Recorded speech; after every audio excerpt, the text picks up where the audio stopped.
রাজধানী ঢাকায় সকাল থেকে গরমের দাপটে অস্বস্তি বেড়েছে। শনিবার সকাল 6টায় তাপমাত্রা রেকর্ড করা হয়েছে 28.5 ডিগ্রি সেলসিয়াস।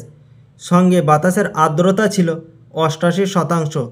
বৃষ্টির কোনো সম্ভাবনা না থাকায় দিন গড়ানোর সঙ্গে সঙ্গে গরম আরও তীব্র হতে পারে বলে জানিয়েছে আবহাওয়া অধিদপ্তর।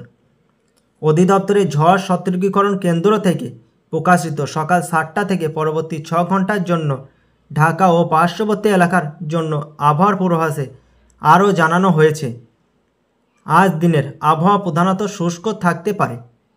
সকাল থেকে আকাশ অস্থায়ীভাবে আংশিক মেঘলা থাকতে পারে।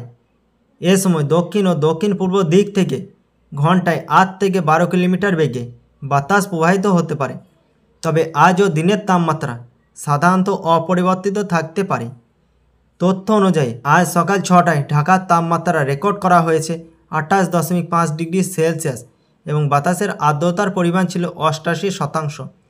আর গতকাল রাজধানীতে সর্বোচ্চ তাপমাত্রা ছিল 35.5 ডিগ্রি সেলসিয়াস।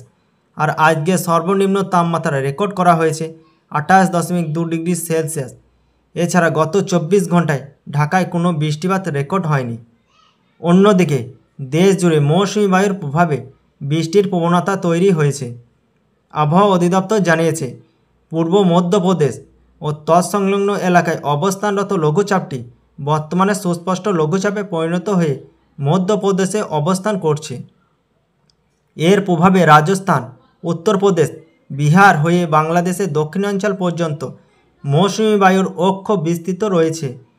এছাড়া মৌসুমি বায়ু বর্তমানে বাংলাদেশের ওপর কিছুটা দুর্বল হলেও উত্তর বঙ্গোপসাগরে তা মাঝারি অবস্থায় সক্রিয় রয়েছে বলেও বলা হয়েছে।